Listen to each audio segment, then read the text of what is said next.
Okay, so I assigned a whole series of videos for you to watch. I wouldn't want to make you buy a gigantic pile of books. If you're interested in following up on these thinkers, you can pick up Homo Soccer by Giorgio Agamben, or Giorgio Agamben in Italian, and perhaps Things Hidden Since the Foundation of the World by René Girard, Frenchman who made most of his career here in North America, in the United States, at Johns Hopkins, I think at Stanford for a bit, if I'm not mistaken. And The Society of the Spectacle by Guy Debord, we'd say in English, right? I assign these things because they're highly worthwhile. We didn't have time to plow our way through those texts, and so you got videos instead. And I hope those stimulated you. And what I'd like to do today is kind of link these things together in a way so as to arrive at a kind of working knowledge of human nature. We've already done some of that, of course, with Aquinas's theory of the emotions, of which most of you were actually all of you were very appreciative.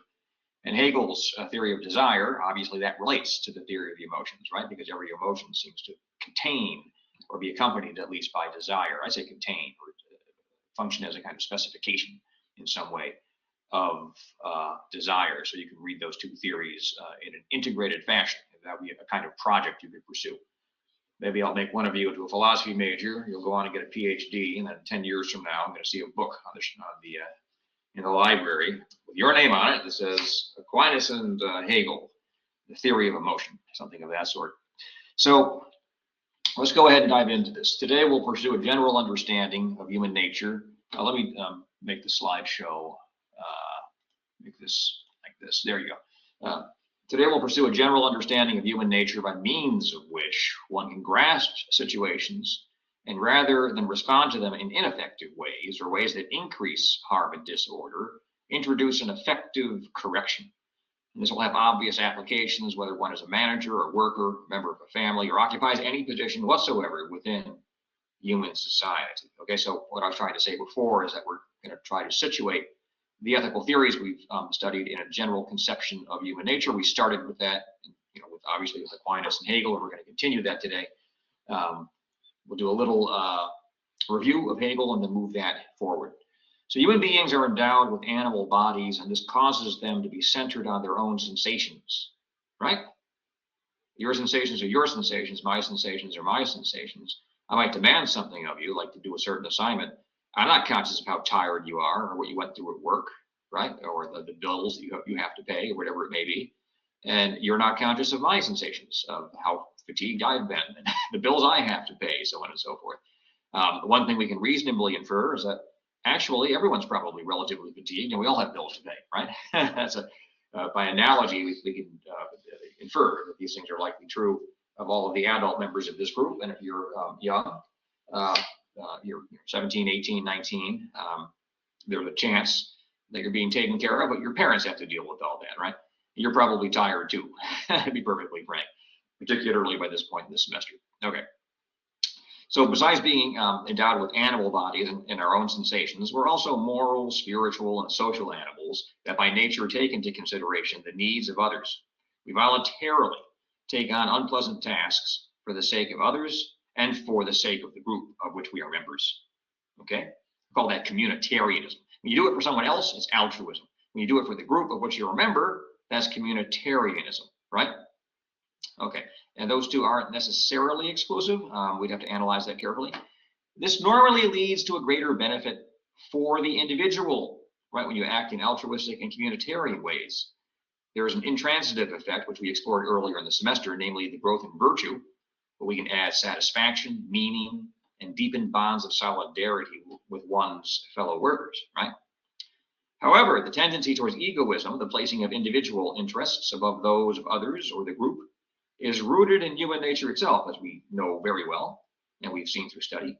Persons who act egotistically, right, are those who place the passions above reason.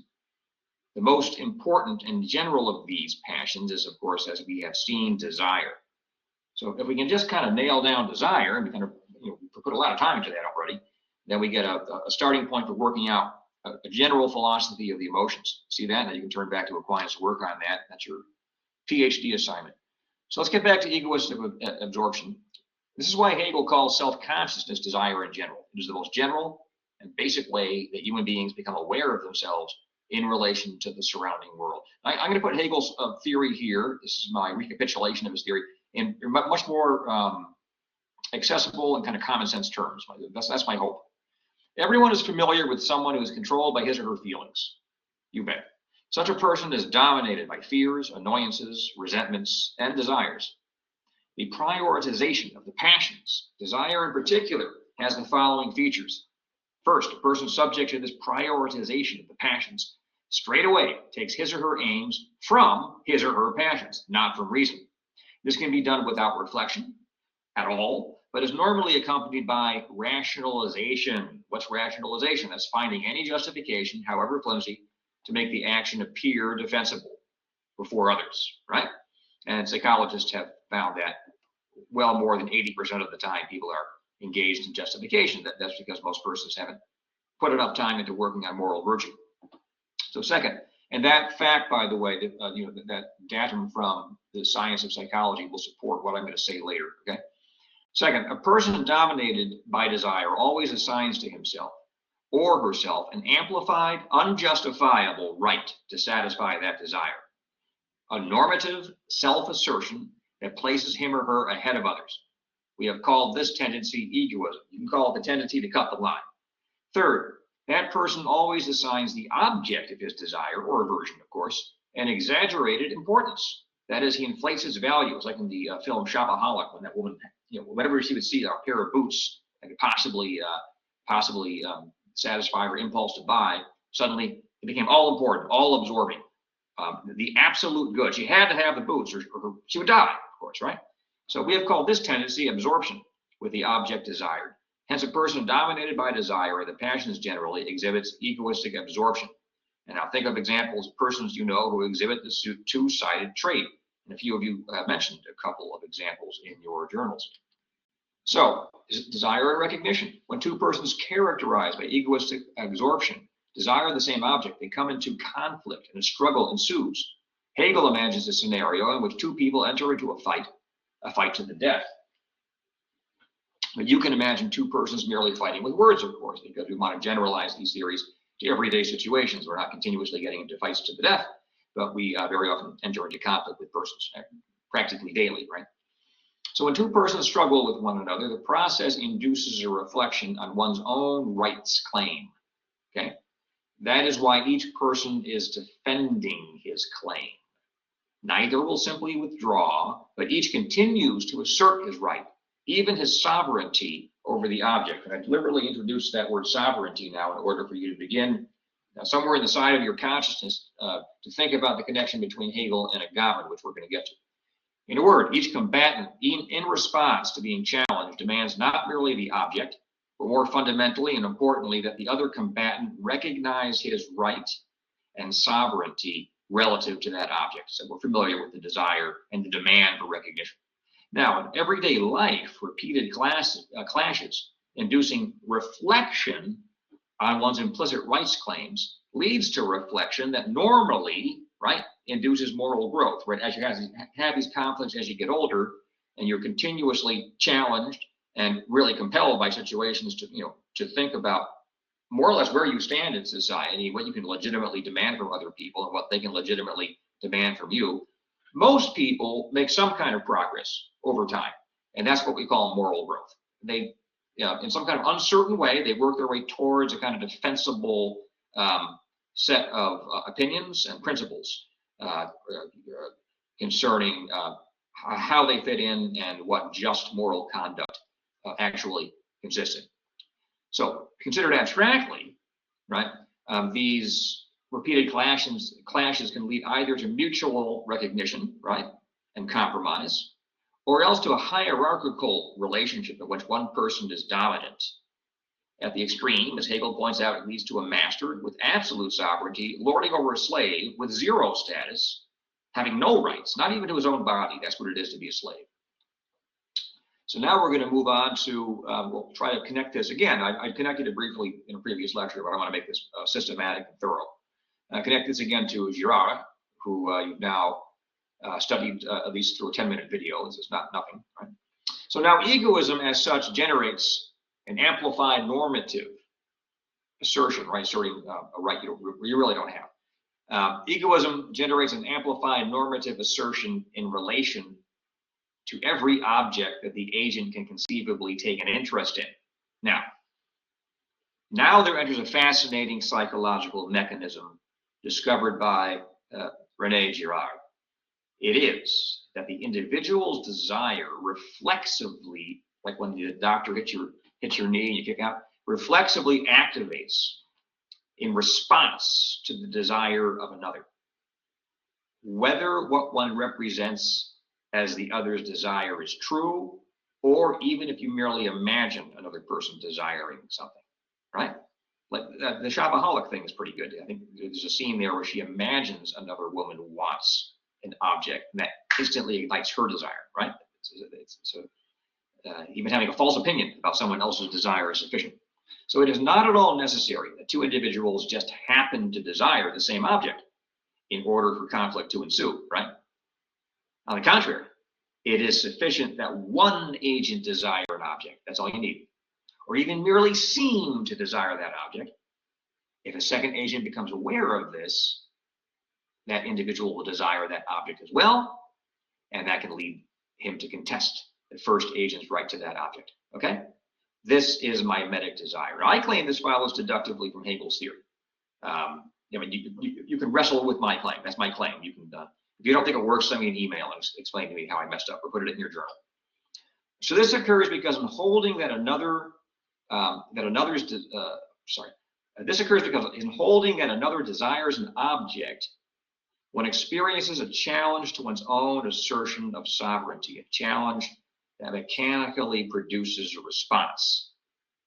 The first flicker of this response is a desire for the same object. Now, I'm the first person to acknowledge there are specimens of high moral virtue out there who don't respond this way, okay? But I already cited the datum from the science of psychology that the vast majority of persons engage in rationalization of their egoistic impulses, okay? So all those people engage in this kind of mimetic desire, mimetic conflict. Probably includes me, guys, okay? So all desire is mimetic. Persons who are sufficiently morally developed know how to acknowledge one another's socially recognized right without overt conflict. Those are always things, always things occurring in one's imagination and things of that sort, one's passions. But that's why in the Christian tradition, right, there's this tradition of repenting for all of the sins, the offenses, and the negligences of which one is, the continuous flow of junk through one's consciousness that must be regarded with by God with unappeasable distaste, to use the words of C.S. Lewis, right? So let's see here. But with monotonous regularity, socially developed persons do enter into conflict. And the point is that in a society populated by persons who are neither perfectly altruistic nor perfect saints, as a matter of fact, they're rationalizers, right? They rationalize their actions. The possibility of mimetic conflict is not merely embedded in every encounter, but assured of regular actualization. So think of all the conflicts you've been witness to in your life. Girard goes further and in fact, and asserts that all human desire is mimetic. So it's not merely that this or that particular desire is mimetic, but all. So this actually goes beyond Hegel. So Hegel would maintain that you take an isolated human being and drop him in the woods, and if somehow he could survive to adulthood, he would desire things without that being mimetic desire. But Girard is offering us effectively a kind of social theory of human desire. He's not considering what a human being would look like if he were dropped in the woods and somehow survived. I think Girard would say that would scarcely even be a human being. What he's concerned with is socialized human beings, okay? So he asserts that everything a person desires is desired on account of imitating another person's real or imagined desire. Okay, does that hold up? Let's see. Now, as I say that he's right. This is the correct inference, right? And it's the correct inference because we're presupposing the context of human society. So we're not doing the Hegelian thought experiments at this point. We're presupposing human society, right? So obviously we're not mere animals. We do not merely preserve our bodies as a mere animal does, but aim at establishing our right over things and even persons. Now, some of you are thinking wolf packs, they have a hierarchy. These are interesting comparisons to make, and I read actually articles and papers about making these comparisons. I'm not going to pursue that right now, but I want to acknowledge, if you're having that thought, I want to acknowledge it. So as this is an essential activity of human self-consciousness, right, asserting one's right over things, it necessarily follows that we take an interest in whatever others desire and how they're cognitively, cognitive means with respect to desire, they're cognitively motivated acquisitive activities bear on our own spontaneous rights claims. It's unavoidable, right? Now, Madison Avenue, that's where the people who populate the advertising firms are, right? Madison Avenue executives understand this extremely well. Okay. So a difficulty with suggestion is that it would seem that socialized persons are by definition persons who do not reflexively take themselves to have an unlimited right over each thing they encounter, right? Here is where the human soul becomes subtle. Very few human beings live lives of unconditional altruism or sanctity. There's a subtle distinction between those two. I don't have to get into it. Mother Teresa, Padre Pio, Saint Therese, these are very, very rare persons. And we all acknowledge that, right? Well, all normal members of society are willing to help one another. In fact, both respect and concern for others are nearly always conditional and negotiated, right? Right? I mean, how many people do you know who live out a kind of absolute respect and concern for others? Like my Aunt Ray seemed to have been like that. So I can pick an example from my own circle. She's been deceased now for at least 30 years.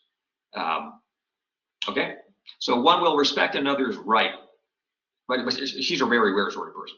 One will respect another's right unless doing so touches upon one's vital interests, right? That's normally how it goes. Or be concerned for another so long as it does not require too much inconvenience, where people have limits. You can call that sort of limited altruism. I'll help you out. I'll help you out up to a point, right? Beyond that point, I'm not going. So this means, and that's actually reasonable. You're willing to sell your house or sell your car in order to, take the money and hand it out to a bunch of homeless guys? You might say, well, that would be a waste of time anyway because they're going to use it on drugs. Okay, are you willing to sell your house and or sell your car and give the proceeds to a manual house, right? Where they will guarantee that it will go towards housing and feeding people. I think not. You're not going to do it, right? Neither would I. But I think it's a good thing to give a portion of one's earnings to that effect. And you can say, well, hold on, Dr. Chicky here. That's the rational thing to do. Because if I give a portion of my earnings to charity, right, then that means I can stay in business and I can continue giving to charity indefinitely into the future. If I give it all away in one shot, that'll be the last time I give away anything to anyone, because I'll have to check into a manual house myself, right? But if I stay employed, I can continue. I can give $50 1 week, $50 in a couple of weeks, so on and so forth. Keep that going indefinitely into the future. It's all going to add up to a much larger sum over time. Okay, well, that's an argument.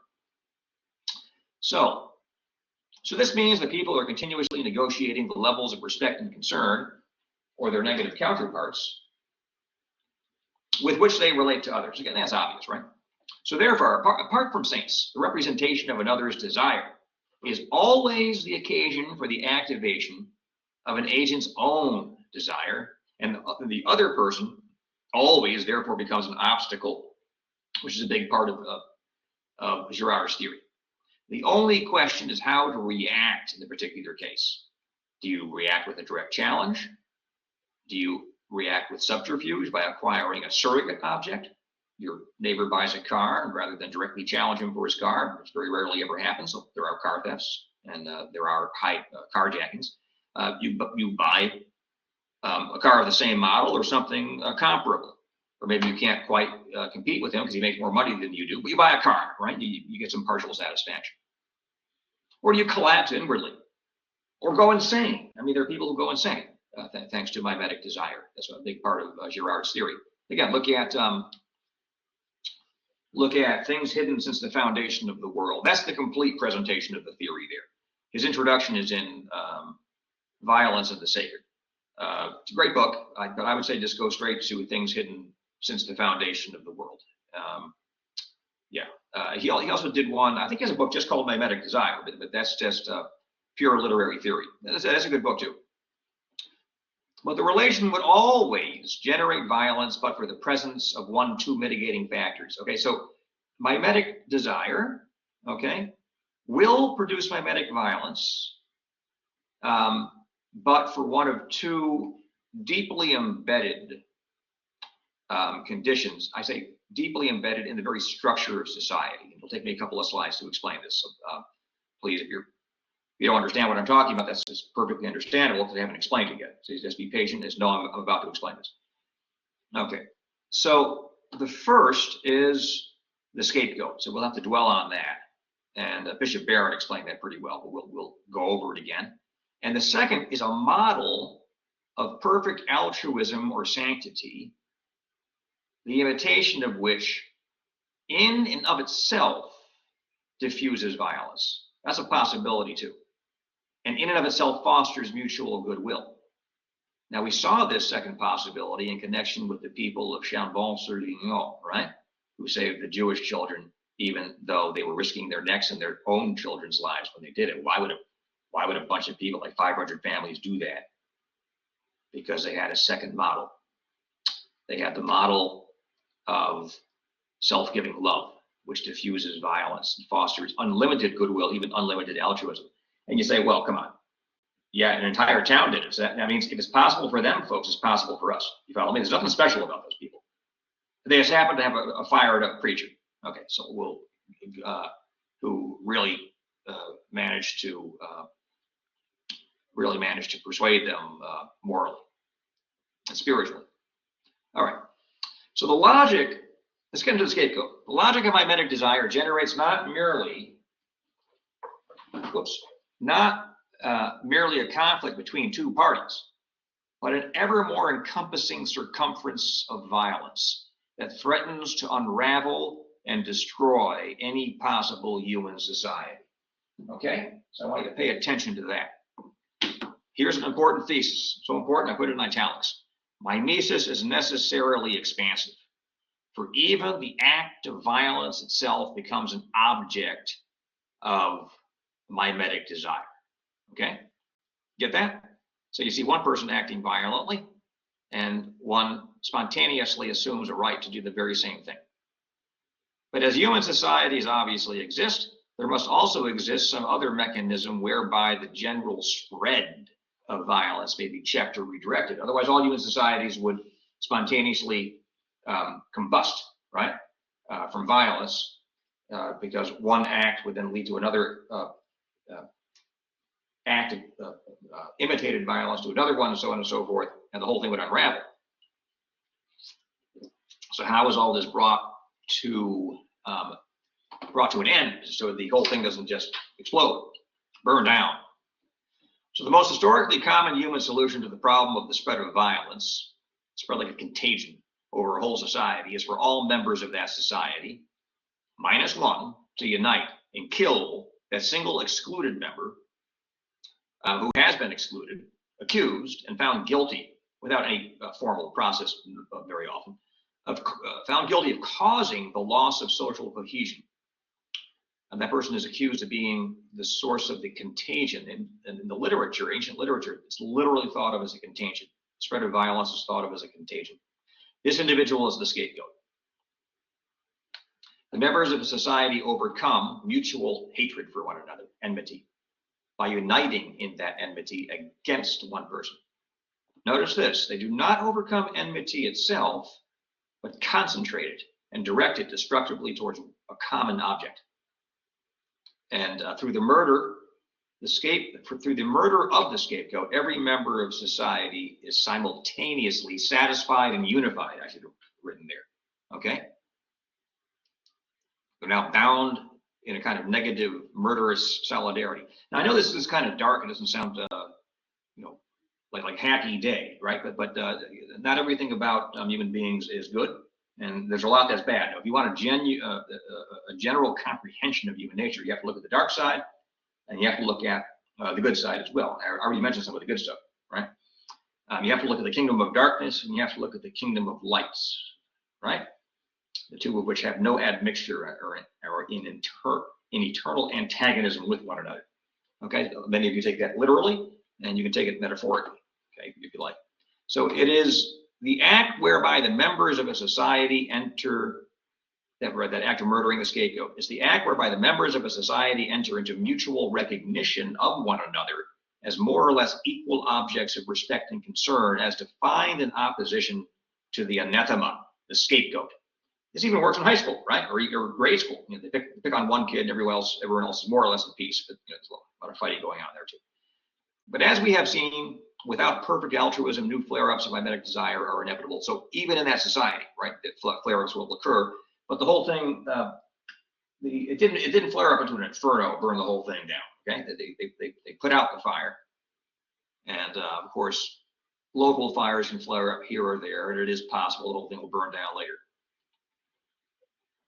So, in fact, Girard's study of the anthropological data, because his research is based on actual study of anthropology, this shows that the scapegoat mechanism is universal.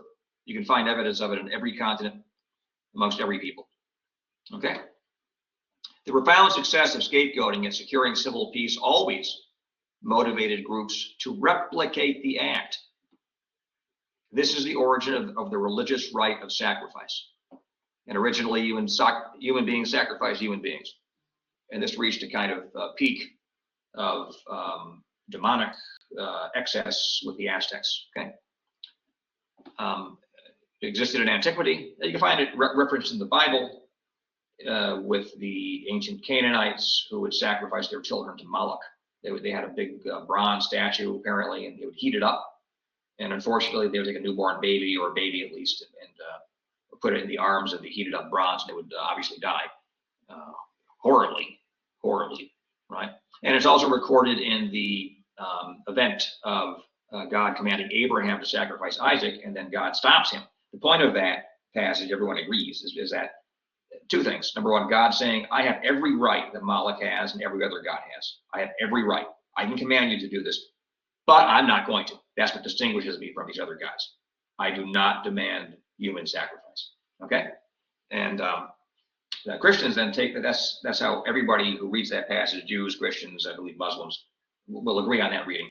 And Christians then say that not only would God not demand human sacrifice, he's willing to sacrifice himself, right? Because the Father and the Son and the Holy Spirit are the same, right? Christian theology. So for the Father to send the Son is in a way for him to send, it's for God to send God, right? To undergo the sacrifice. I'll do it for you, right? Okay, so anyways, let's see here. So all human societies, except that of the ancient Israelites and Christian societies, are based on and depend for their unity and existence on the murder of a scapegoat, arbitrarily assigned blame for all of that society's evil fortune. You know, there's just the bare possibility that they get the right guy, but that's typically not the case. You know, the vast majority of cases, you know, the person is definitely not the cause of widespread social disorder. And unfortunately, historically, we see they very often take people at the fringes of society, some old lady, you know, living at the margins of the village who's accused of witchcraft or something of that sort. I think we're all familiar with that sort of idea. So in sum, self-consciousness is desire, which immediately assumes the form of a desire to dominate. This in Latin is libido dominandi. That's just the desire to dominate. This leads to conflict animated by a desire for recognition, which generates mimetic desire. This threatens to engulf and destroy the whole of society. This tendency is checked through the murder of the scapegoat, through which social cohesion is purchased, even solidarity, right? This original murder is then taken as the model for the periodic sacrificial killing of the victim for the sake of the social whole. And historically, this took the form of human sacrifice, but eventually we know evolved into animal sacrifice. So this accomplishment is fragile insofar as the cohesion of society is contingent upon the fading, I emphasize fading, satisfaction of the social whole relative to the most recent sacrifice. Call this the fading principle. Actual conflicts over external goods in a zero-sum situation. That means there has to be one winner and one loser. Well, at most one winner and everyone else is a loser. So actual conflicts over external goods in a zero-sum situation offer repeated opportunities for the renewal of competition and overt violence. Now, in the first part of the course, we learned that the temptation to elevate external goods, power, money, and status, over internal goods, truth, wisdom, virtue, and holiness, exists wherever there are human beings. As far as pleasure, the pleasure occurs in the soul and in the body, or in the soul and the body at once. But the pleasures of the body are certainly fleeting, and they're rather coarse in comparison with the higher pleasures of the soul. And persons can elevate those also over internal goods. So this kind of elevating external goods over internal goods, this is temptation as such, right? That is what you're tempted to do, and will elevate one of those lower goods over one of the higher goods. So we now see inversion is actually grounded in a deeper principle. Inversion is grounded in the desire to dominate. That is an expression of the will to sovereignty. Okay? Think will to power, if you like. It's rooted in the will to sovereignty at the basis of self-consciousness as such. Otherwise put, the origin of evil is self-will and pride. It's an old lesson. So the will to confirm one's sovereignty drives toward the total domination of material and social reality.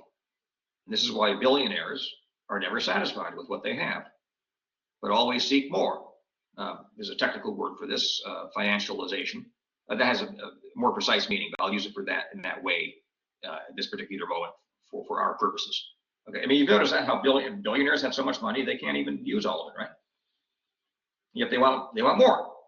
It's like having a gigantic hill of jelly beans you'll never finish, but you're not done. You want to get more jelly beans, right? I mean, why get more money when you can't even use all the money you have? You can literally get into a plane, stay up there, and stuff your face full of caviar for the next 70 years, while being kept alive with the most expensive medical equipment you can buy. You're worth billions of dollars.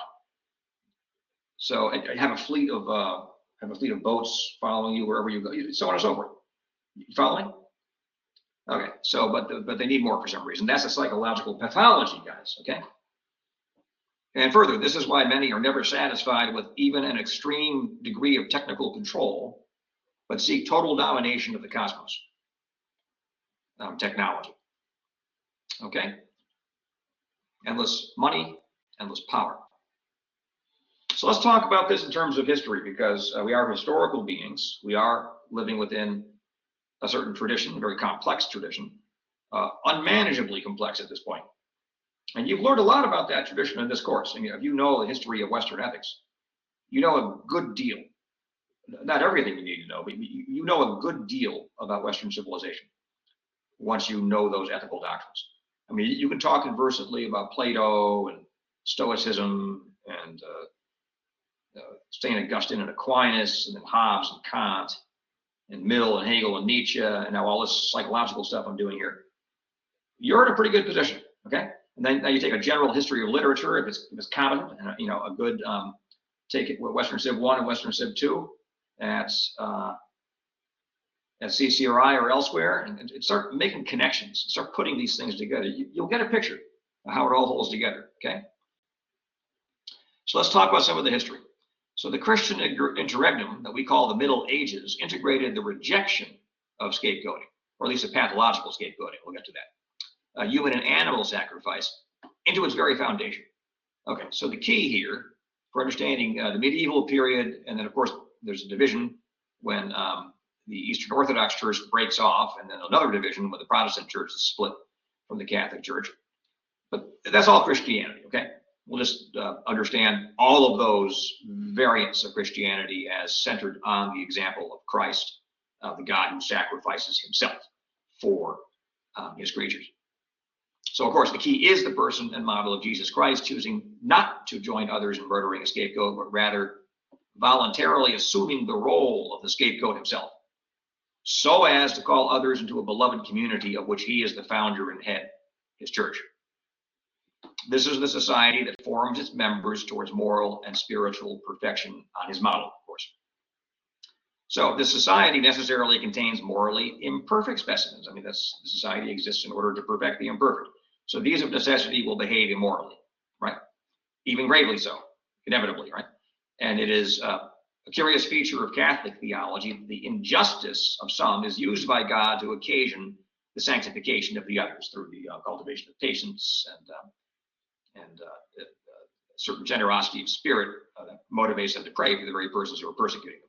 The model there is Christ praying for his murderers on the cross, on the basis of the effective dogma of all Christian churches that God wills that all persons be saved. Okay, so persons who follow Calvin actually reject that, or at least some persons who follow Calvin actually reject that, maintain that there's what they call a prelapsarian predestination of some souls for damnation. Okay, so in the medieval system, human sacrifice is annulled.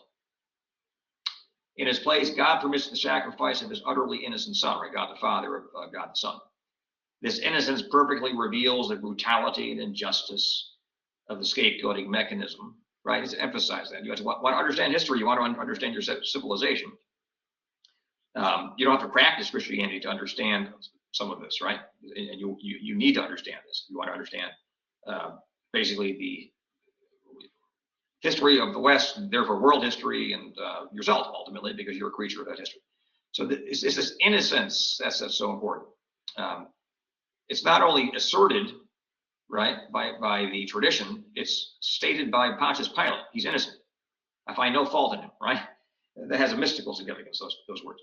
This innocence perfectly reveals the brutality and injustice of the scapegoating mechanism, and so it functions to repel our species from it, at least those who are receptive to the lesson embedded in the crucifixion. And there's a lot there. I can't get any further into that. This sets the model for overcoming pathological scapegoating. Each is to take on the burden of the entire community in an act of selfless love. So sometimes you find people who are staunch defenders of the West in opposition to those who think the West is basically a sort of evil cooperative endeavor that has attempted to smash down every other civilization, whether in the Americas, Africa, Asia, so on and so forth. And yes, Western nations have done a lot of bad things, no doubt about that. But the persons defending it, they defend this as the one thing needful for human beings, and the one great lesson which you're not going to find anyplace else. You can disagree, but that's what they maintain. This model of Christ-like, selfless, sacrificial love, and all the virtues that it entails. Not to mention the peace and joy that one enjoys for oneself. Okay, so this call to the heroic assumption of responsibility entered into Western conceptions of kingship, and today even of leadership, and it makes at least three demands. Okay, so first, one must face the reality about oneself, namely the imperfections, the distortions, flaws, and ultimately the moral ugliness in one's own nature, because everyone has it. In short, one's own will to dominate, one has to face this, one's own will to dominate, and all of the internal effects that this has on one's character, okay? Then one must respond in three ways: repent for one's voluntary contribution to one's defects, and the degree to which one has not combated them, make a firm effort not to prolong expressing these moral vices, and finally make a sincere effort to repair for the damage one has done. How many Hollywood films have come out about some deadbeat dad who left his kids and showed up 20 years later and tried to repair the damage, right? So second, one must forgive others for their own faults, heroically take upon oneself the responsibility to model virtue and even repair the damage done by others, and draw others through love into a beloved community. Now, some of you are saying this is unjust. It's about love. It's not about justice, right? It's about heroic self-giving. That's the model. Third, one must actively seek to discover the truth in general, communicate it, and defend it against all enemies, thus increasing the sovereignty of truth over human affairs. Now, when you do that, two things are going to happen to you. You're finding this attractive. You want to do this. You're going to attract people because people admire individuals who state the truth, and you're going to make a lot of enemies. Okay, and so you're going to set yourself up in the position of the scapegoat, and we'll get back to that. I have a picture of like a diagram for that. I don't think I have it in this lecture though. That's why Socrates died. That's why Christ died. Okay, so modernity and the indirect reemergence of the scapegoat mechanism. Well, the scapegoat mechanism has nonetheless, of course, Christian civilization didn't get rid of it, the people, but it mitigated it. It provided the antidote model. And when you do that, that's going to work to a degree. Okay, so they had a whole, there's a whole steady stream of saints they produced over the whole medieval period. from, let's say, from roughly 500 to 1500. You say that that's the Renaissance. I'm not going to draw those distinctions. It's from 500 to 1500. And there were a whole bunch after that too, by the way. Okay, and generally speaking, medieval warfare was, on the whole, rather mild in comparison with what we're going to encounter beginning in the modern period, like a 30 years war and so on and so forth. Okay, relatively speaking. Hold on, my other computer here is singing to me. And people always talk about the Inquisition and all the people they killed. Yeah, there were a lot of bad things happened during the Inquisition. At most, over several centuries, they killed 10,000 people. Okay, so that was not like the Holocaust or the Rwandan genocide or the Cambodian genocide or the Holodomor, where Stalin killed at least 2 million Ukrainians, or the Gulag or anything of that sort. Still pretty bad. I mean, those persons ought not to have. I'm sure there was a criminal in there somewhere, but you can say the majority of those persons ought not to have died through an auto da fe, for being burned alive. Okay, so granted that the medieval period had its own warts, the modern period begins with the Enlightenment rejection of the Christian substitution of God's sacrifice for the sacrifice of the arbitrary victim. So the modern period basically rejects the Christian rejection of the scapegoat mechanism. So what do? They just bring it back? Well, it's a little bit more complicated. So let me see here. So this is rooted, that their rejection, think about this. Now, who do I think? We even have examples in this course. Now, you didn't study Niccolo Machiavelli. He'd be the first person to think of. Thomas Hobbes, clearly. John Locke, he's more complicated. He's tries to pass himself off as a kind of Christian. Benedict Spinoza, that'd be another one. René Descartes, all these figures. David Hume, even Immanuel Kant in his own way. Okay. So this rejection is rooted in mimetic conflict with divine sovereignty. That's what it's rooted in. See that? We're not going to obey God. We find his plan unreasonable. First of all, he's demanding too much of us, right? We can't be like that. I'm not ready to climb up on a crucifix for the sake of my brother. I might throw myself under a train for my son or my daughter, but I'm not going to do this for humankind. It's taken 1,500 years, and Christ has not returned, right? And there's been all sorts of misfortune. Society is suffering general disarray and disorder. By the way, all that's predicted by Christian theologians. They maintain that you'll never have a perfectly well-ordered society here. You have to await the coming of Christ. Okay, it can be relatively ordered at best, right? So with this, due to this conflict, this mimetic imitation of, if you like, God's desire for sovereignty, to put it that way, right? They reject that divine sovereignty. Okay. Okay. So that means they give up on another type of mimetic desire. The one they give up on is mimetic desire for the imitation of divine love. You guys get that? So in a certain sense, God desires his own sovereignty infallibly because he gets it, right? And he desires his own love because also infallibly because he gets that too.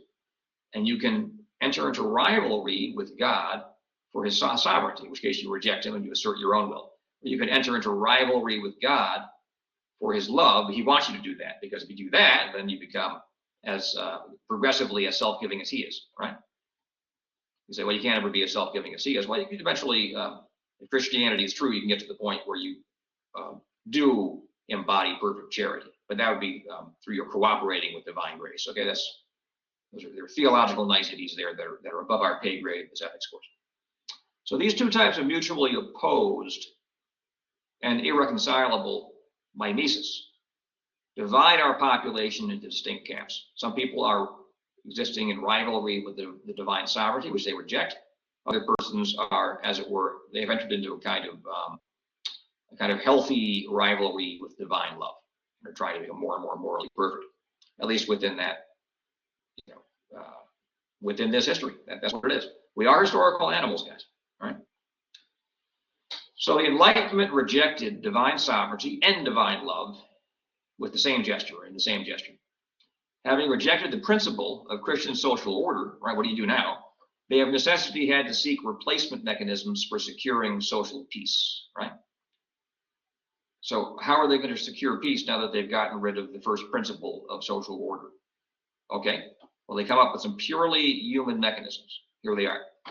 Human reason exercising itself as political philosophy, as procedural justice in the actual existing state, right?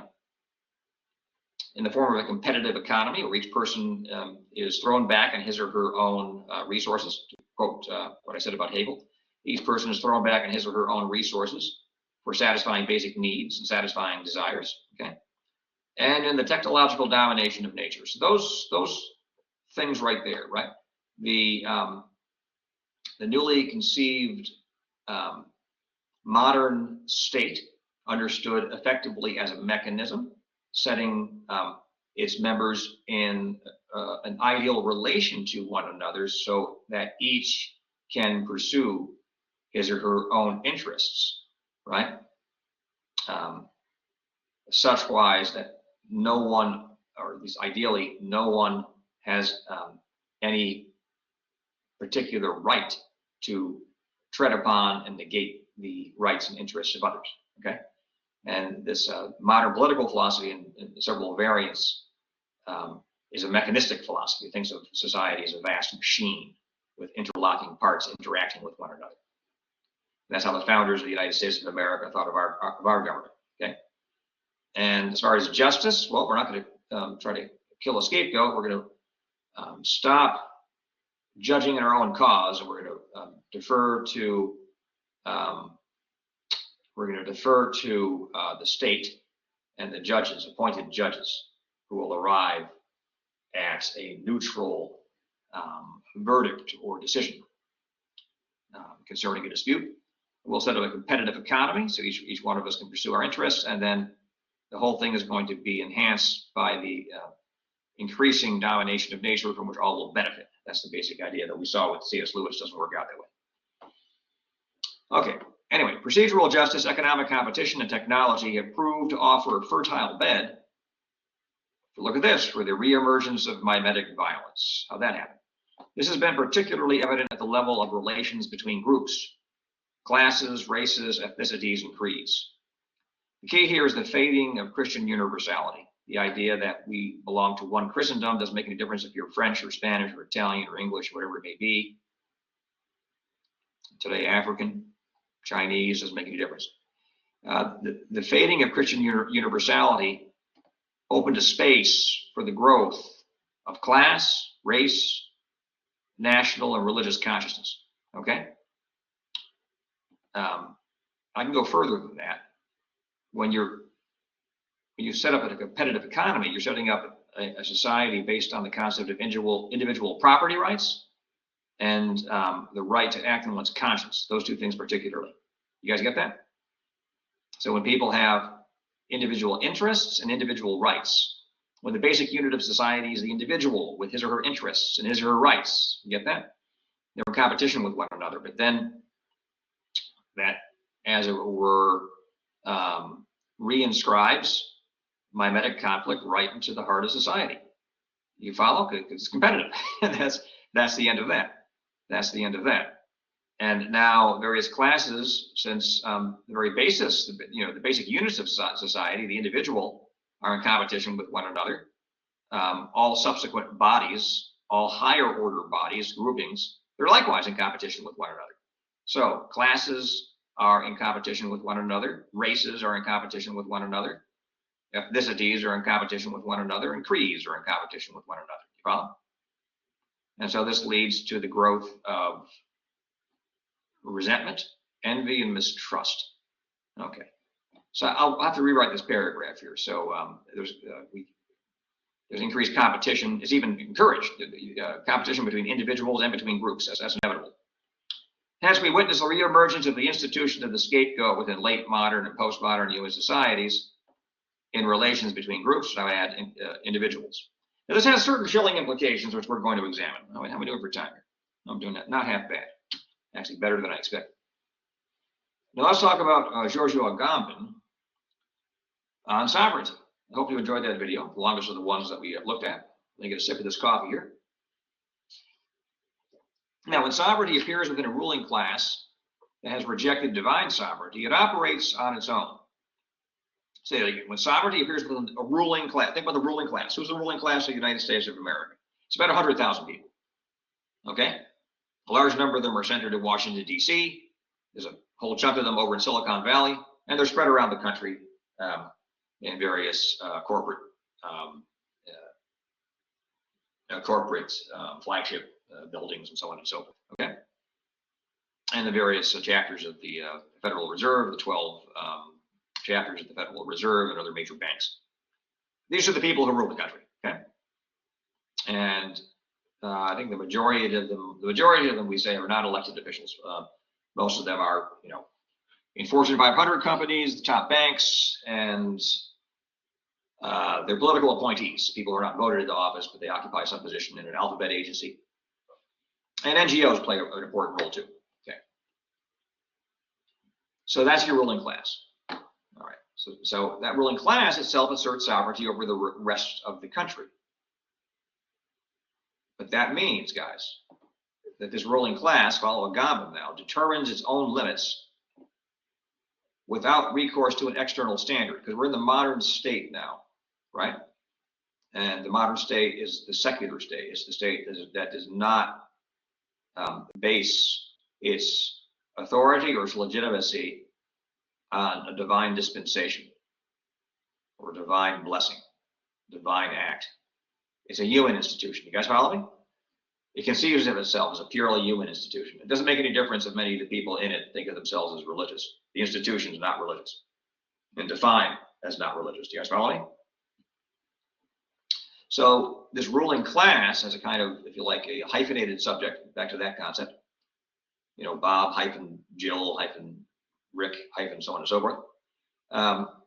This determines its own limits without recourse to an external standard, whether natural or divine. It doesn't appeal to natural law, and it does not appeal to divine law. Okay, the people sometimes mention natural law, and they try to make natural law effective. Martin Luther King did, right? No surprise, he was a Christian who studied St. Thomas Aquinas. As a matter of fact, the operation of the modern state, you can say, you want to push it, you can say that the operation of the modern state exists in operation, it exists in opposition to all positive philosophies of natural law. Okay. Now, some of you are saying, well, Dr. Girard, that doesn't work because you're the one who taught me about Hegel and his theory of the state. And he seems to be more or less successful at, arriving at some kind of positive conception of the modern state that's upholds natural law. Okay, so that's why I taught you Hegel, because he might escape this logic, and he tried. I think he understood himself as trying to escape this consequence. But I'm sorry to say, Hegel's theory didn't take. Right? People didn't really imitate Hegel. They tried in Italy under Benito Mussolini. That obviously didn't work out. And there are approximations to it, perhaps in Switzerland and in Norway, but only partial, and leave it at that. It hasn't been a general solution. So Giorgio Agamben describes this situation with precision. Here, sovereignty assumes a peculiar relationship to the law. He observes that we normally think of A, the law, and B, its application as distinct from one another, right? Two different things. In the modern state, however, the two blend in the act of the sovereign. Instead of distinction, we have the law as applied through an act of the sovereign. I could have added here, in the state of exception, or the state of the exception. The sovereign continuously is determining the law in its application in a state of exception, which itself becomes the new norm. Think about what happened after September 11th. A lot of you were too young to remember. That became the state of exception, was then justified instituting the surveillance state, which is what we have right now. And then Ed Snowden blew the lid on that in 2014, and for some reason, Obama's supporters continued to support him, even despite his energetic defense of the surveillance state. And Think of COVID, and under COVID, we suffered lockdowns and enforced facial masks and social distancing, and that was the least of it. There was a vaccine mandate. They forced that on everyone. And that was illegal too. That was illegal. You can't mandate that persons participate in a medical experiment. You simply can't do it. And if something's emergency use authorization, that makes it an experimental drug. That's why it gets emergency use authorization. Only experimental drugs require that, right? So you can't require that someone participate in such a thing, yet that became the state of exception, and the sovereign imposed his rule, and that was that. Most of the country went along with it, and particularly the power structure which imposed it on everyone. All right. So to this day, people contest the constitutionality of mass surveillance. They contest many things that they regard as being exercised in violation of the U.S. Constitution. It's a very, very most common claim ever I hear amongst a certain class of commentator that the Constitution exists merely on paper today. I mean, they defend it when they want to, and they don't defend it when they don't want to. Meaning that Agamben is right. That the law exists as law is applied through an act of the sovereign. They just determine sort of ad hoc with respect to this or that circumstance when the U.S. Constitution is going to apply and when it's not going to apply. Okay, for going further back, when the U.S. president issues orders that effectively activate hostilities with a foreign country, he places us in a state of war. Well, that's happened several times, okay, without any declaration of war on the part, famously with Vietnam, right? Without any declaration of war on the part of Congress. And some persons say, well, that's just plainly unconstitutional, right? I think it's in the 4th article. You can have a look, and so on and so forth. I mean, there's a whole list of people go on and on about this. You can even look on YouTube. Look up, U.S. Constitution violations on YouTube. You get a whole series of lectures on it. Okay, so there was literally no external standard by which a modern sovereign is to determine some of his acts as just, others as unjust.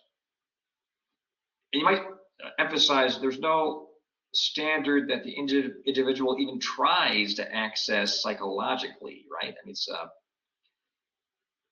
if you have a sovereign like Pius Louis IX or something of that sort, who has a healthy fear of hell, father confessor, prays 3 or 4 hours a day, so on and so forth, and reads scripture, knows it, and it really is, for all of his faults, right? It really is trying to live by the 10 Commandments and the Beatitudes, and the Sermon on the Mount, generally speaking, right? The prompting, what he takes to be the promptings of the Holy Spirit. That's a completely different type of sovereign, okay, relative to Bismarck, all right, or either Teddy Roosevelt or Franklin Delano Roosevelt, okay, Calvin Coolidge is the big one. So the standard is created in the act of applying it. That's the key. That's Agamben's observation. I mean, I'm putting it rather bluntly, but I believe that's consistent with what Agamben says. He usually writes in such a subtle and elusive way that his text becomes almost unteachable for undergraduates. So I'm trying to put it in a more straightforward way. So this applies most visibly in the case where the sovereign engages in acts depriving others of property and life. Okay, it's when the sovereign starts killing people, guys. Okay, and taking away their property and locking them in black rooms, in prisons around the planet. That the operation of the sovereign is exhibited at its limit. Okay, so this produces a paradox. Here's the paradox, direct from Agamben. See if you can get this. So the fact justifying an act of extra constitutional authority, that fact is absent, right, until it's declared, because it's the sovereign who has the right to declare. He has the right to declare that there's now a fact which justifies my going beyond or to do something which you perceive as me going beyond the Constitution. But actually, it's a perfectly legitimate expression of sovereignty, right? Because the fact has justified it. But that fact, as it were, comes into existence through the act of declaring that it justifies his action. Okay. Now, on the other side, the right to declare it at a time presupposes the fact. I mean, that is the right to declare that fact at a time presupposes the fact. The fact should be there already, right, in order for him to have the right to declare it. So that right itself is absent until we have the fact. So there's a peculiar sort of catch-22 here. You need the fact to justify the right. You need the right in order to bring into existence the fact. What we encounter now is that the fact and the right enter together from nowhere. Okay, so when you read Agamben, his whole book is full of thoughts like those. If that makes you dizzy, don't worry about it. I'm not going to require that you, be some kind of continental sophisticate like Giorgio Agamben. So for Agamben, sovereignty becomes most visible in the concentration camp. Here in the United States, the Native American reservation, which is a concentration camp, obviously concentration camps of World War II under the Nazis, but also here, what we concentrated the Japanese. Today we have Guantanamo Bay, maybe not technically a concentration camp, but still in the same category, right? There's certain sweatshops where one can suggest. Again, the people who own the majority shareholders, okay, and the people who run the Fortune 500 companies, folks, they're part of the ruling class. They rule. You didn't vote them into office, but they exercise such power that they're basically rulers. The rulers is what they are.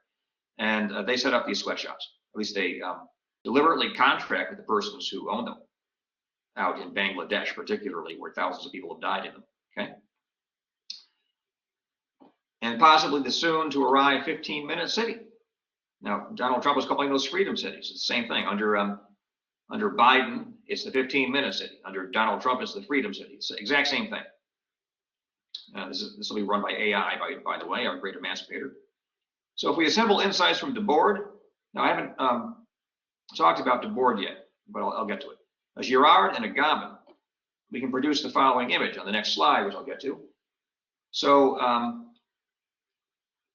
with Guy Debord, I mispronounced his name, he puts forward the idea of the society of the spectacle. And all we need to know about that right now is that, well, how much time do we spend looking at images? So Debord noticed that we spend an inordinate amount of time looking at images. He noticed this back in 1967. At least that's when the book was published. So he noticed it prior to that, over whatever period of time it took him to write that book. And the long and the short of it is that this vast accumulation of images in one's wetware, in one's brain, replaces reality. So every single relation you have to another human being and to yourself is mediated by an image. And these images, my friends, tend to come from Madison Avenue, from people who craft advertisements designed to manipulate you into identifying happiness with a tube of toothpaste or a car or a dress or whatever it may be. It's all very effective. And it also comes from political propagandists. Okay? Today, it's much more insidious. It's all that stuff I just mentioned. And it's also big tech and their various techniques on social media and through Google searches to manipulate public opinion, belief, and action. And they're very successful at that. Look at, so successful it's actually frightening. They basically control how we think, to be perfectly frank. That research has been done by a Dr. Robert Epstein, E-P-S-T-E-I-N. And you should look up his website, stopbigtechnow.com. So www.stopbigtechnow.com. And just type his name into Google. I don't think they've deleted his videos yet. You can watch them.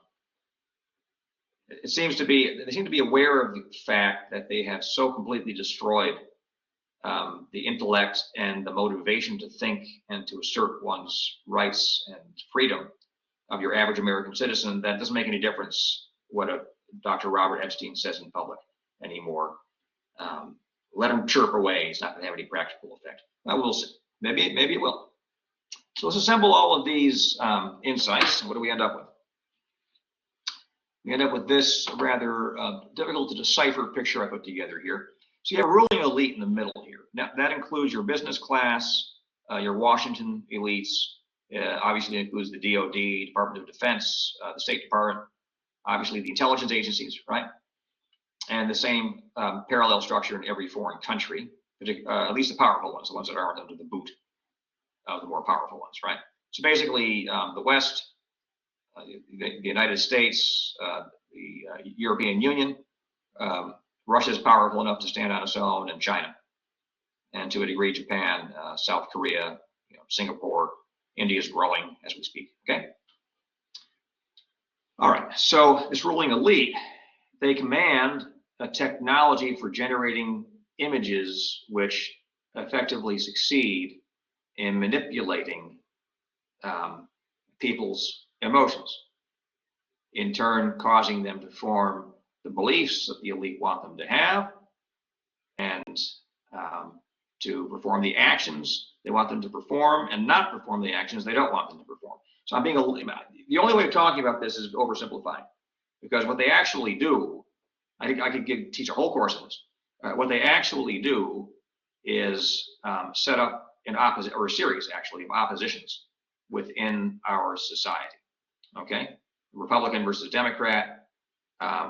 They've been trying very, very hard to set up an effective kind of race war. I don't think they really succeeded at that. There's a little flare up over George Floyd a few years ago, but beyond that, not much. I mean, here and there, I'm not ignorant of the news and whatnot, but not really. And particularly if you've worked in a warehouse or worked in trucking, as I have, yeah, guys, there's no race war going on there. There's a lot of backslapping and asking how's the family doing and stuff like that. Okay, so men and women went through both masculinism and feminism. They teach men to treat women as mere sex toys with pornography, so on and so forth, and the women rebel with feminism. What else are they supposed to do if the men are a bunch of baboons? Okay, and so on and so forth. So they set up those oppositions. So through their technology, they produce the spectacle. Okay, so this is my account of the spectacle here. It's too brief, but we don't have all the time in the world. Images bearing narrative potentialities, presupposing inverted values. So what are the inverted values? They put forward money and pleasure and power and status as the ends of life. Those can't possibly be the ends of life. It's even self-contradictory to point them, posit them as the ends of life. Means can't be the ends. And as far as physical pleasure, it just appears. It can't be the end. So these images mediate self-consciousness and the consciousness of others. That means when you're conscious of yourself through the mediation of images provided by the ruling elite. So you're hidden from yourself. And of course, you're hidden from others, and others are hidden from you in virtue of these images. So this leads to, well, you can call this a kind of materialization of our society. What do I mean by that? We end up pursuing material values. That's all I mean. Those inverted values of power, money, reputation, and status. Now, the difficulty is that we then rationalize the pursuit of those values, right? Remember the discovery of the psychologists? We find sham justifications for making money and power the aim, the be-all, end-all aims of life. Status and pleasure, okay? Now, that leads to the phenomenon of what I call immanentization. That is, persons who are victims of this, and to an extent, everyone's a victim of this, they end up relying upon an immanent set of representations which close them off from the divine. They don't look up towards the true, the good, the beautiful. You can be a Platonist, you can be a Muslim, you can be a Taoist. All these different traditions have a Christian, right? Obviously, all these different traditions have a conception of the divine. They look up. Right? There's an infinite heights to which they aspire, whereas the spectacle lowers the ceiling. It has a ceiling to begin with. It lowers that ceiling and makes you running around looking for, a nice looking pair of high tops. Listen, some of those high tops are perfectly fine. I'm not against wearing high tops, but if you look upon a pair of high tops as the be all end all, as the source of joy, that you're a victim of the spectacle, guys. Okay, someone's going to get angry at me for saying that. Okay, so that leads to that immanentization and closure upon the self. And that destroys our society. It atomizes our society, a group of individuals seeking their own satisfaction in the form of high tops or a tube of toothpaste or a hamburger, or whatever it may be. None of those things can provide satisfaction. The only things that can are moral virtue, community, meaning, love, wisdom, and so on, okay? And a relationship with your creator. Now, in a metaphysics course or introduction to philosophy course, we spend more time talking about proofs arguments for and against the existence of God. Okay, but that's we get a little bit of that here. We can't do too much. So that excludes the transcendent,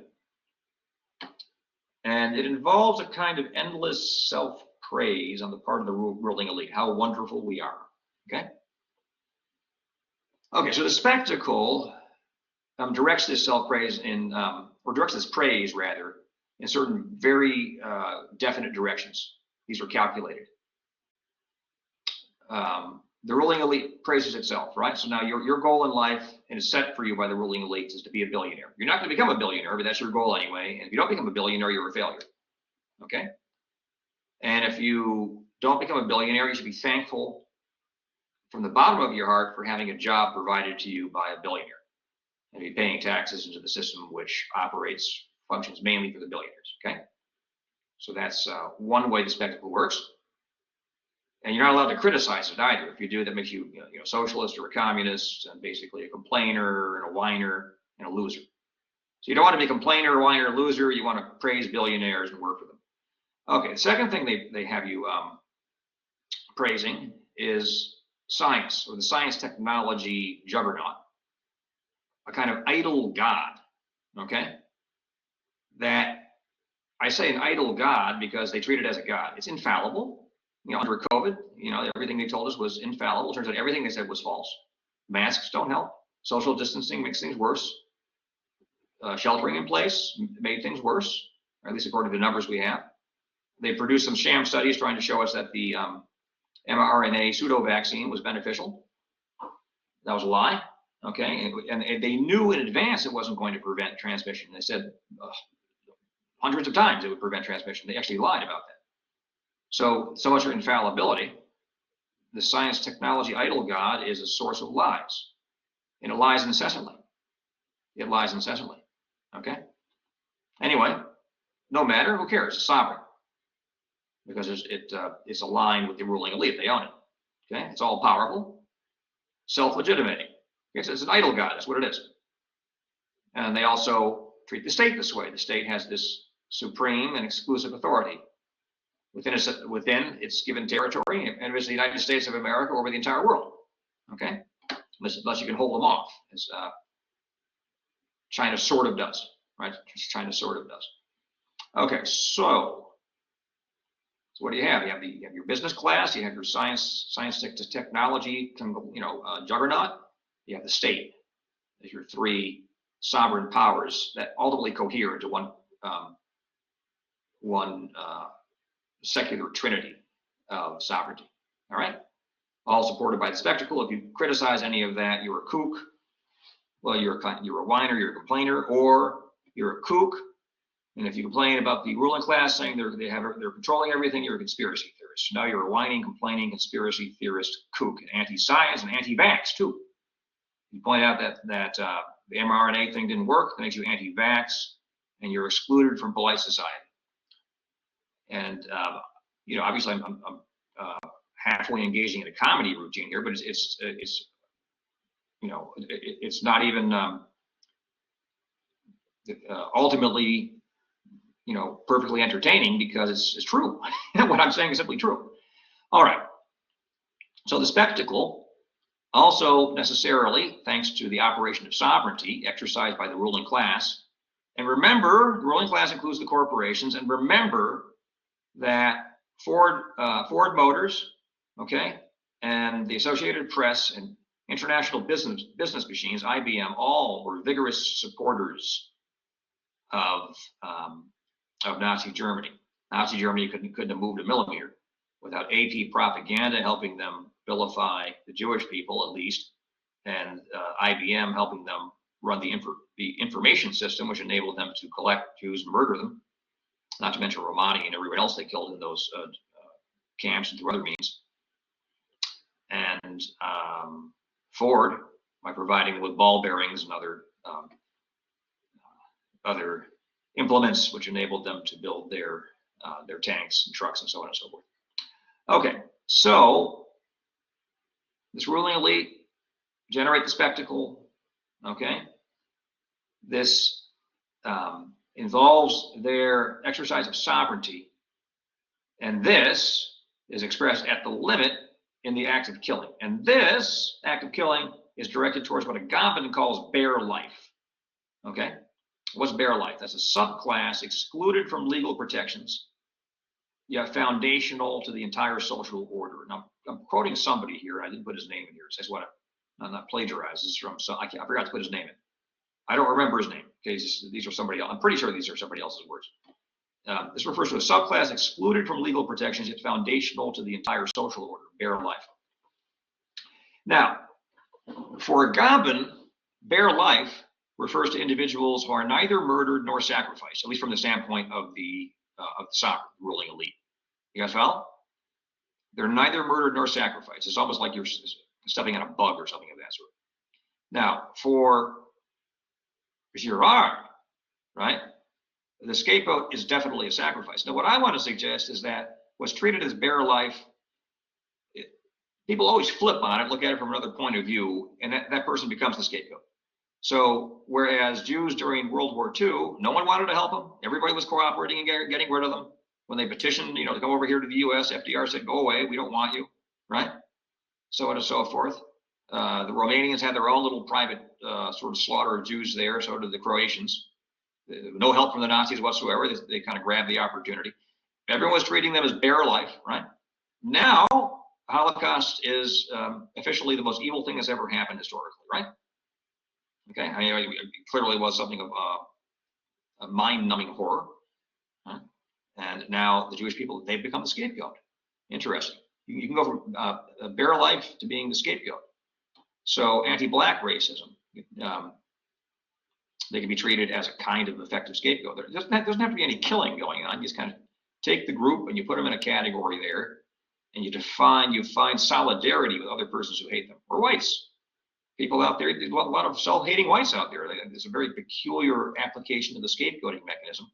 And so they separate some whites to hate from themselves. And I think it's basically Trump supporters, right? Who are supposedly Nazis. By the way, Donald Trump was given the crown of Jerusalem by 162 rabbis in Israel. So they acknowledge him as a friend of the Jewish people. And he spent years studying Jewish mysticism, Kabbalah. He said that in one of his autobiographies. I can get the full quote from you. So that the guy, he's no enemy of Judaism, trust me, or of Jews. I think he had 200 Jewish guys from New York on his election committee or something, some incredible number. Okay, so he's friendly to the Jewish population. He's from New York, guys. He's a successful guy from New York. I'm from New York. Half my family is Jewish. Okay, so I have some familiarity with how things are run there, and my family is relatively successful. Okay, so let's see here. How about J6ers? Yeah, try to overthrow our government, right? They're no good. Transgenders. The whole point here is that the scapegoating mechanism frames things such that one takes a particular group of individuals and renders them as the anathema, thus justifying treating them as non-human or even demonic. Okay. All right, guys. So that's that. So now, what unfortunately this leads to historically is the concentration camp. And we've already seen. I gave you a whole list of stuff. The Native American reservation, obvious actual concentration camps that have existed historically, Guantanamo Bay, and that sort of thing. So the concentration camp is the site of scientifically organized torture and experimentation. It's also the site of eugenics. I bet $100 that there's eugenicist experimentation going on in Guantanamo Bay. It's like, you're Dr. Shikiar, you're a crazy conspiracy theorist. But conspiracy theories are doing pretty well, I have to say. The Hunter Biden laptop was supposed to be a big conspiracy. It turns out it's true. It's full of all sorts of crimes and whatnot. He probably got off light with respect to the tax evasion and owning an unregistered gun or whatever it was, whatever they got him on. You got that fellow Tucker Carlson, he's also anathema for a lot of people, but he brings on persons who actually adduce evidence. Now suddenly he acknowledges that on September 11th of 2001, in New York, a third building fell down that was not hit by a plane.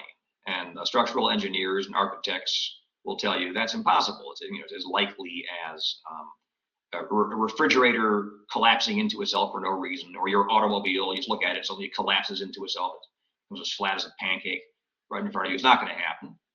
So in order to account for that third building, called Building 7, on September 11th of 2001 going down, you have to acknowledge what had to have been the case, had to have been wired in advance. So somebody knew that September 11th of 2001 was going to be a very special day, and they wired that particular building to go down.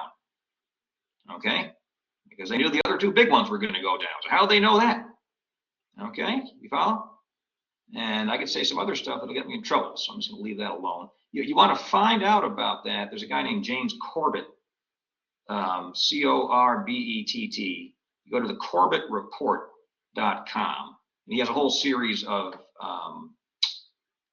what do you call it? Documentaries on 9/11, and he pokes, he pokes 999 holes in the official story. Okay, that's basically a dead story at this point. All right. By the way, eugenics is turning into transhumanism, and transhumanism is the endeavor. Now, we've already studied transhumanism, right, with C.S. Lewis. That's the endeavor to destroy our species, right? So this ruling elite, through science and technology, are experimenting on our population, okay, with a view towards creating the transhuman. Now, they themselves want to become transhuman, right? So apparently they want to set up various levels of transhumanism. They'll be the super duper transhumans, and they'll probably make us, if they allow us to live, and if they succeed at this, I don't think this will happen, but in their fevered imaginations, they would make you and me into a lower level transhumans, use us for something or other, right?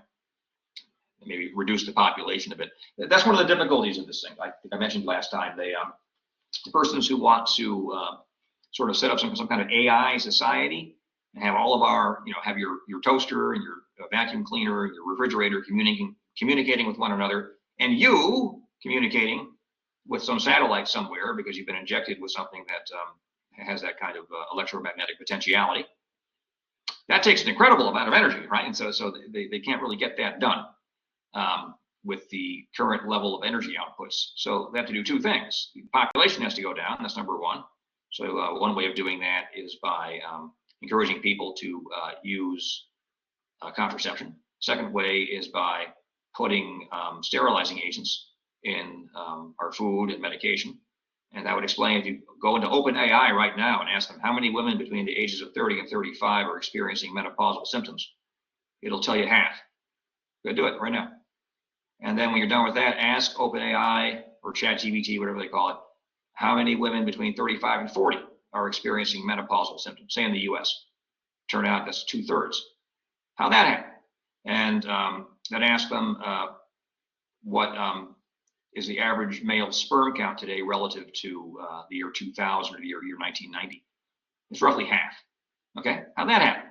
How'd that happen? So suddenly the reproductive capacity of our species has gone down dramatically.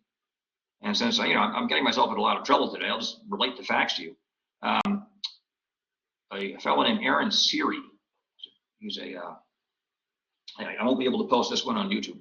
The fellow named Aaron Siri, he got a judge to require that Pfizer publish their internal documents on the contraindications and safety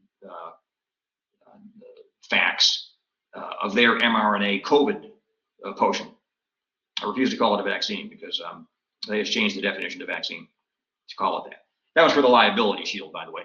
And so once they published that, 3,250 scientists descended on that. And they combed through it. They're all virologists and epidemiologists, so they're competent people. And they published a book. Have I mentioned this already? I can't remember. It's called the Pfizer Papers. So you want to check that out. And they claim to show, boy, I don't want to upset anybody, but this is what they claim. They claim to show that pseudo vaccine is a sterilization agent, amongst other things. It causes all sorts of problems, but it's basically a sterilization agent. Okay, so one can conclude that the ruling elite generating the spectacle, setting up science technology as a god, themselves the billionaire as a kind of saint of sorts, want to be, and the state as a source of unquestionable authority, right? they have now defined themselves against a class of individuals whom they treat as bare life, right? Occasionally making their operation visible in the case of a concentration camp. Only the difficulty is that under COVID, the entire world became the concentration camp. And that is a conclusion drawn by Giorgio Agamben himself. When he did that, he was ejected from polite academic, liberal academic circles. You can't say that sort of thing because those persons are brainwashed. They also worship the science, technology, idol god. Pardon, I'm speaking very frankly today. Boy, I'm getting myself in real trouble. So you don't have to agree with me, okay? So this ruling elite here, you can just I'm a conspiracy theorist, just write me off, okay? This ruling elite here turned the entire world into a concentration camp for the purpose of, well, they were torturing people, clearly, letting the elderly die, a very large number of them die alone, not surrounded by their loved ones, and suffocating. Oh, by the way, 75, according to a study at Northwestern University, they looked at 543 COVID deaths, and examining the death certificates and the autopsy reports, they concluded 75% of those people were killed by the ventilator, not by COVID. Okay. We also know that when they argued that ivermectin does not cure COVID, that was a lie. The studies generating that conclusion were scientific fraud. And don't agree with me simply because I say that. Look up the account of this in The Real Anthony Fauci. There's a whole chapter on it. You tell me if you disagree with me, send me an email and I'll, you give me a good argument. I'm a man of argument and evidence. I'll change my mind on that. But that was a pretty convincing account. They got rid of the ivermectin, and prior to that, hydroxychloroquine. That trial was completely fabricated too, or at least it was forced. Basically, they fed toxic doses of hydroxychloroquine to people who were about to die and then said it was toxic. So, excellent way to do a study. Once they got rid of the actual cures for COVID, they said, oh, it's an emergency. So now we have to introduce an emergency use authorization for this useless so-called pseudo-vaccine, which actually doesn't stop transmission and is actually a sterilization agent. Guys, okay, you have to wake up sooner or later. Oh, I'm a conspiracy theorist, 2 words, conspiracy theorist, and that dismisses an entire theory. And you belong to sane, polite society so long as you can keep up dismissing the sequence of obvious facts.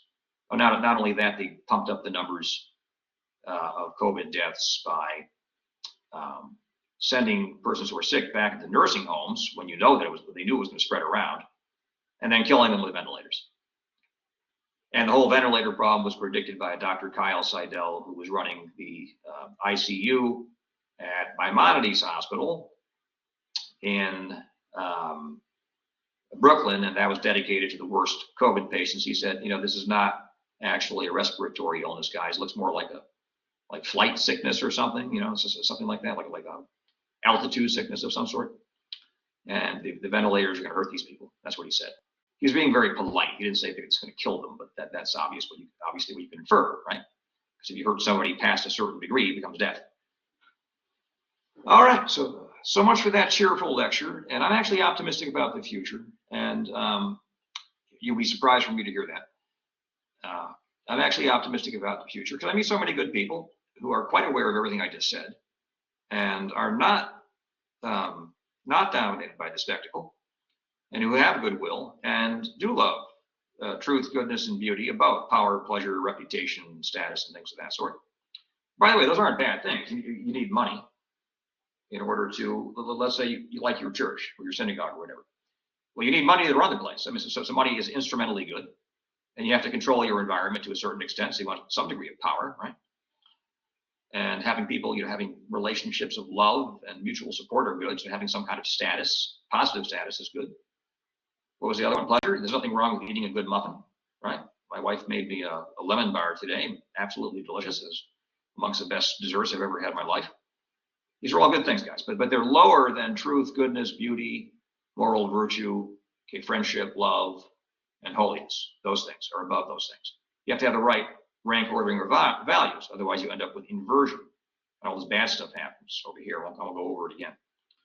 All right, guys, so hopefully that helps give you a picture. Again, you're not required to agree with me.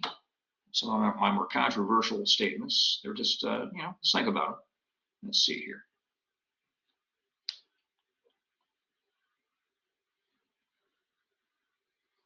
What happened? I shared the screen and then it disappeared on me. Okay. Well, I just recorded that whole thing. I can't do it again. So what I'm going to do is I'm going to send you guys the, I'll send you the slides and you'll have to go through them as I'm reading them. Okay. That's how it has to be. All right. Be well.